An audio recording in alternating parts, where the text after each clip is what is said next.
So last night I was scrolling through my YouTube feed and I found a video that I found very interesting. This video said that one single challenge could possibly change my entire life. Now I looked at it and I was like, okay, well this is gonna be one of those videos again. But me being the person I am and being bored, I decided to click on the video and watch the entire thing.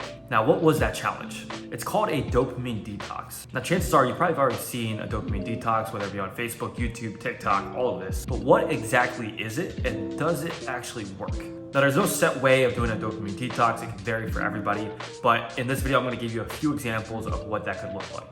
But first, let me explain what dopamine is. So dopamine, in a sense, is the thing that allows you to feel pleasure. You go on your phone, you feel pleasure. You watch Netflix, you feel pleasure. And a dopamine detox is exactly what it sounds, staying away from the things that bring you pleasure. So here are a few examples. Social media, phone usage, porn and masturbation, music, movies, TV shows, Netflix, smoking, drinking, and even possibly kimchi. Now I know what you might be thinking. How is life supposed to be enjoyable? So that's what I set on a quest to do. So for the next 7 days, I'm going to be going through a dopamine detox and I'm going to be documenting the differences that it makes in my day-to-day life. But before we get into this challenge, I wanted to list out the 3 main reasons on why I decided to take on this challenge and why you should maybe consider it as well.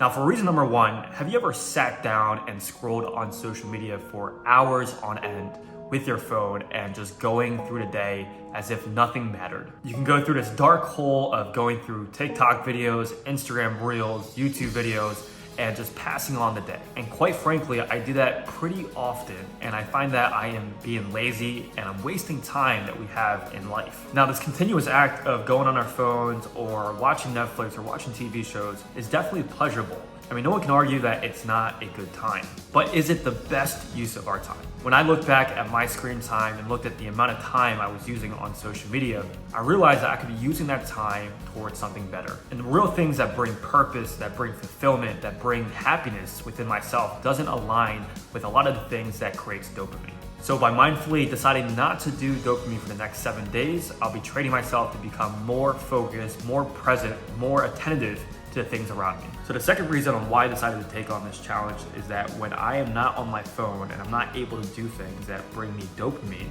I'm able to use that time towards things that are actually productive and that move me forward in life. Now, a quick thing that I want you to do, take out your phone, go over to screen time, and see how many hours you spent on your phone in the last 7 days. Ask yourself whether or not it was productive and it was useful towards your life. Most times than not, 80 to 90% of the actual time that we spend on our phones is not going to be helpful. It's not going to move us forward in life. Imagine if you were to cut out all the screen time that you've had in the last 7 days and you were to use that towards a goal or a dream that you wanted to accomplish. What would an extra 10, 15, 20, maybe even 25 hours a week do for you? Most of us know that if we decided to cut out all the things that we do for pleasure and we use that towards being productive and we use that towards our goals, that we would be able to accomplish a lot of things in our lifetime. But actually being able to do it is another story. And I can relate to this. I knew that all the hours I was using towards social media, towards YouTube, towards TV shows, that I could be using that time to build my dream, to be able to do things that I really want to do.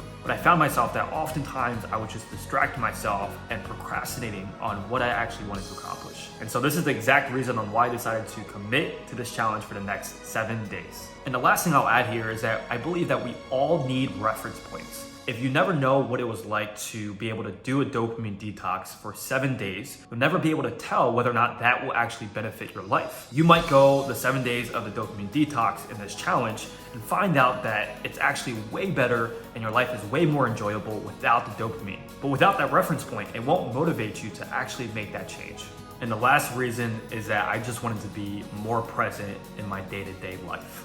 A question I'd love to reflect on is that if this was your last day on Earth, how would you spend your time? Who would you spend your time with? What would you be doing? And most likely, if this was your last day, you would not be spending your time on social media. You probably wouldn't even look at your phone. You wouldn't care to do that. You wouldn't care to be on Netflix. You wouldn't care to watch your TV shows. You would go out, you would socialize, you would spend time and cherish every moment that you have with your loved ones. Now, I know this is a very extreme question, but it brings you to the present moment. And we realize that we do have a finite time, and that we were put on this earth for a very little short period of time, and that this is all gonna go away in due time. Now, if you ever walk into any sort of public transportation, whether it be a train or a subway, you can see and look around that most people are not in the present moment. They're not soaking up every minute of their waking lives. And trust me, I'm guilty of this as well. It's like we're all in this sort of game, drawn to our phones, going through social media, not even consciously knowing what we're doing. And so that's the one thing I told myself. I realized that I wanted to be more present for my family. I wanted to be more present for my friends.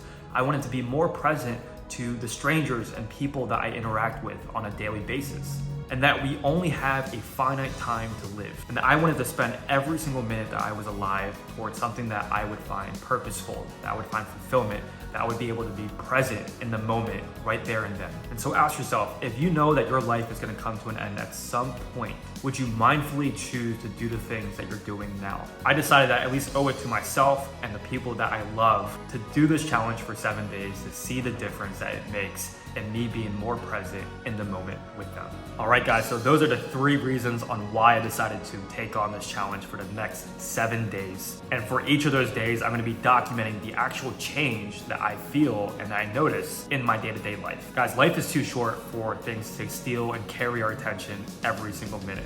And so if you guys resonate with this, I encourage you guys to give this a shot and see if you can have that frame of reference. And if you like this video, please give it a big thumbs up. Make sure to comment anything that resonates with you below, and make sure to subscribe to this channel if you want more videos like this. Other than that, I will see you guys in the next video. Peace.